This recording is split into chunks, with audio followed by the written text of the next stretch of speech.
we are now joined at the table by Belmont head coach Bart Brooks and student athletes Tuti Jones and Conley Chin. Coach, if you don't mind starting us off with an opening statement. Yeah, first, unbelievable respect and admiration for the Oregon program. Coach Graves is he's a class act. He gave my two boys hats, Oregon hats, before the game because he saw him in the hallway, and he's just a really good guy in the profession, a heck of a coach, and they've got a heck of a team. That was a really good team we just beat. So really, a lot of respect for those Oregon kids. The two ladies sitting next to me and everyone in our locker room, I don't think I could be more proud of a group than I am. They had every opportunity to fold, and when it got really hard a lot, and they just always had an answer. They always fought. They found a way. They made a play, and that's our team. That's what we've been. That's who we are, and it was really cool to be in that atmosphere. Great performance. I'm not sure really what happened for a lot of it. It's a blur right now, but really proud of this group. All right, we'll now take questions for the student athletes. Please raise your hand, and we'll get a microphone to you. Right here in front. Yeah, Adam Sparks, Knoxville News Sentinel. Conley, you've been here before.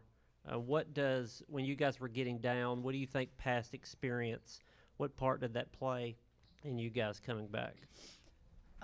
Well, I remember in our first quarter against Gonzaga last year, we were down by quite a bit, and it looked like it could go in a pretty bad direction, but we turned it around.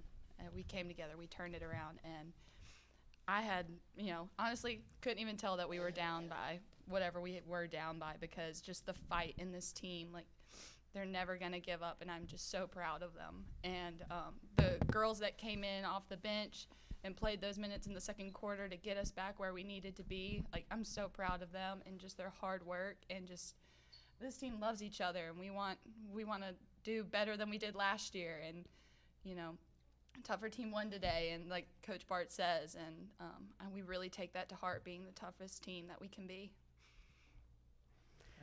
Conley, as a senior, you have another game playing on a prestigious court like the Summit against Tennessee. Just what are your emotions like right now? I'm really emotional. Like I said, I'm just so proud of this team. My senior year, I couldn't ask for a better one. It's been like a privilege and an honor to be a Belmont Bruin with some really special girls. But just, like Coach Bart said in the locker room right there when we were all cheering, he was like, we didn't come here just to win a game. We came here to win more. And I have all the confidence in the world in our team. And that second round game, we remember what it felt like last year. And just being excited to be in the tournament, and we're not anymore. Like, we want to win. So I'm really excited for what we can do in the next game. James Creppy with the Oregonian. Conley, walk me through in overtime. I'm assuming you didn't call bank. Just what did you see on that shot? And frankly, did you shoot it too hard and it just happened to go in, or were you actually trying for a bank shot there? I was trying for a bank shot. Great answer. No. No, I was just, first of all, really excited to be out there. The emotions were high and just adrenaline was pumping, but we knew we just needed a shot. And I don't know, I just let it fly, I guess. And the Lord's so good, he let it bank in. So, but I'm sure my teammates would have gotten the rebound and a kick out for a three from Tuti Jones or Jamelyn Kinney. I'm more than confident it was going to happen if I had made it or not. Cora Hall with the Knoxville News Sentinel.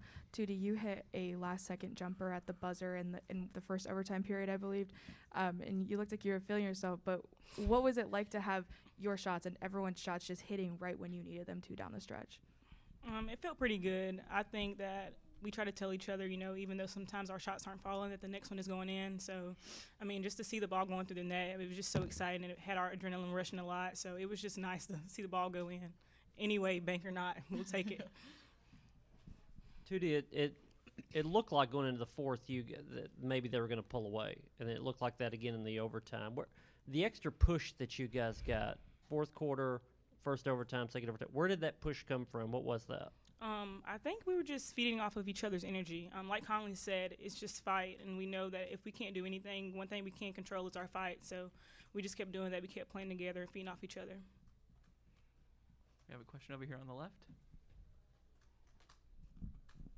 For each of you, just take me into the huddle at the end of regulation, but also between regulation and overtime, because that three in the corner, when you guys could have fouled, when I understand there's a back screen in the play in order to get Pow open and you're trying to get to Sabali, that can be a momentum killer. That is supposed to, in their mind, deflate you. That is supposed to knock you out, and they are supposed to take care of you in overtime. What were you guys thinking? What were you saying to each other at the end of regulation and between regulation and the first overtime? This is what we came here for. This is the game we want. And yes, that shot, I remember being underneath the basket and just seeing it go through the net and being like, oh, darn it. But, I mean, we just feed, like Tootie just said, we feed off each other's energy, and we're never going to let a teammate get down or not expect the best out of every single person on this team and what's going to, be the end result of the game. So, I mean, we were just kind of head forward. Let's beat them this overtime. Yeah, I can definitely say, it did hurt a little bit seeing that go through the net, but more basketball to play, and I think we just did that. This is for both of you guys. Bart said yesterday when you guys won last year was surreal to look up to empty stands and not have you guys be able to celebrate with your family and friends. This year, you're just 3 hours down the road. There's a lot of Belmont fans here, and you guys looked like you were really enjoying that at the end. What was that moment like for you to have them here? Incredible. I think we go to the best university in the nation with the best students in the nation and faculty and just everyone around us. That feeling of being able to go over to our parents and our loved ones and point to them like after we just won, and just the love we can feel in the atmosphere at Belmont is just incredible, and I am unbelievably blessed and so proud to be a Belmont Bruin and call it my home. Yeah, last year was pretty crazy, winning the game, being so happy and so excited, and like looking at my parents from like 100 feet away and like just having a wave. So I can't wait to go out there and hug them because, they made a nice little drive coming to see me. So I can't wait. It's going to be so nice. Last one in the room, and then we have one in the Zoom. Therese Walker, the Associated Press. For both of you, you can't rank NCAA tournament wins. They're kind of like children, I'm guessing. But, that comparison, no fans, and being able to immediately share this moment with your loved ones. Does that one, and being in a place where, Tennessee basketball history is pretty well known around here, does that make this one a little more special, or it's just the next one? Oof. It's so hard to rank them because last year, we made history. It was the first time it had been done in our program. But, I mean, today, you kind of can't get it better than that. That was pretty sweet. So I can't rank them. I think they both have amazing things about them, of course. Yeah, I'm going to have to agree. Like I said, it is nicer to like have fans and everybody here, but both of them were a huge moment. So I'm not going to rank them either. All right, Nancy, go ahead. Hi, it's Nancy Armour with USA Today. Just curious, you all are the 6th double-digit seed to advance to the second round, and in the men's tournament, when Butler and Gonzaga were doing this about 10, 15 years ago, the fact that they did it on a year-to-year basis really helped in terms of parity and making the tournament special. I'm wondering what you all think about the fact that this is the second year in a row for you, that there are so many double-digit seeds advancing. How big is that for the growth of the tournament and the growth of the game? Incredible.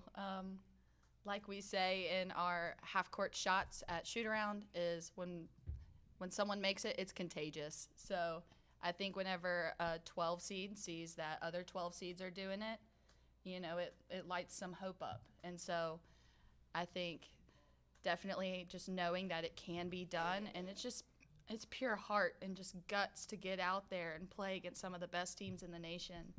And, I mean, I know a lot of women, young women, that are willing to do that. And so I'm really excited to see what the future of women's basketball is, men's basketball, and just seeing how young women can compete together. It's great to see, honestly. Yeah, I have to say that I think that it's all about just competing until the end, no matter what your seed or what's supposed to happen, like we said earlier, the tougher team is going to win. So I think everybody, no matter what seed you are, should just go out there and fight and see what happens in the end. All right. Tootie, Conley, thank you for joining us. Thank you all so much. We'll now take questions for head coach Bart Brooks. Right here on the right. Coach Landon Seekers, Belmont Vision. Obviously, giving up 31 points to the other team's player, Sabali, is not ideal, but how did you navigate through that as a coach, just navigating through foul trouble in the early first half? They had a clear size advantage, but it didn't seem like they had the heart advantage. Is that something you think? Well, I'm not sure I navigated it very well. I mean, 31's a big number. And that kid is, Sabali is really, really good. I mean, she's a load. I mean, we tried to throw different people at her. We tried to double her, and she split doubles. She's smart. She's crafty. She's so physical. She's a great finisher. We got her to shoot a jump shot at one point, and I was thrilled that she shot a jump shot. But she's really good, and I thought our players did a good job of just competing with her and working to stay clean. You know, looking at this thing, they shot 14 free throws and in 50 minutes of basketball. So I thought we did a pretty good job of staying clean and making her make some tough ones, and she did, to her credit. But yeah, I mean, they were big, and we knew that going in, and they were big when we saw them in person. But yeah, I think just the toughness of this group. You know, we're not going to back down from anyone. We're not scared of size. You know, it's not a height contest. It's a basketball game, and we feel pretty good about playing basketball against anyone. Over here on the left.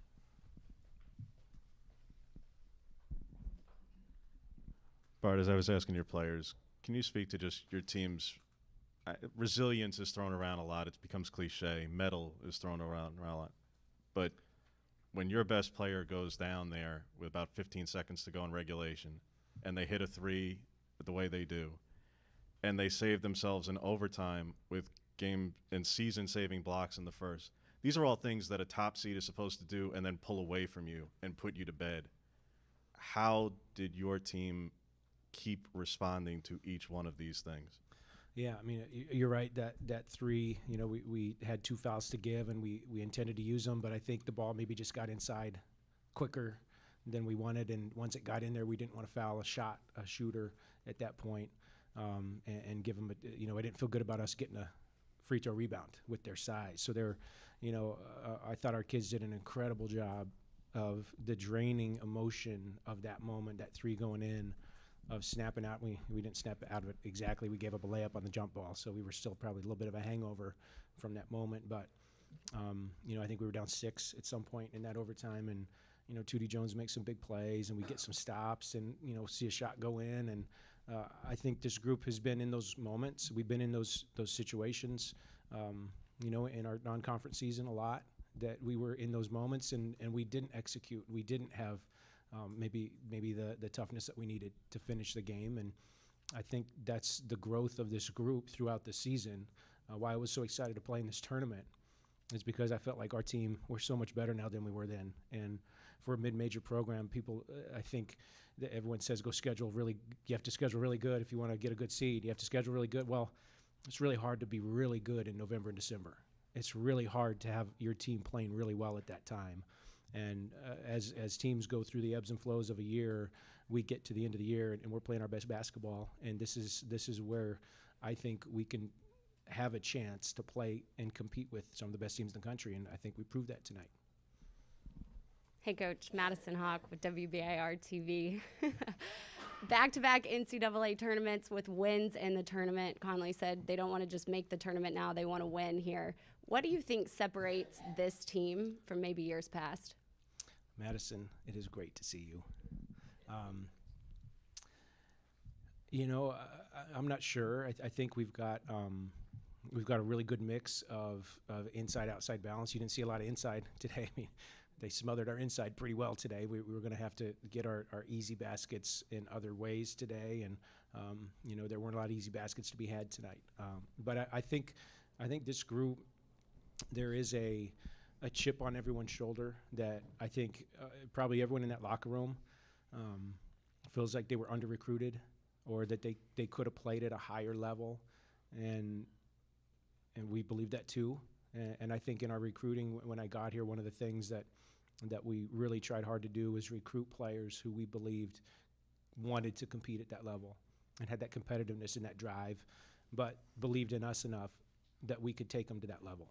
And I think we've proven that we can do that, and these players are thriving with how we play. I think the synergy and the connectedness of this group is special, and I think you see that when things aren't going well, and that happened a lot today. Things didn't go well a lot, but I think we got to the next play very quickly, and I think that's the sign of a mature team. We're young, but we played a lot of basketball together. So,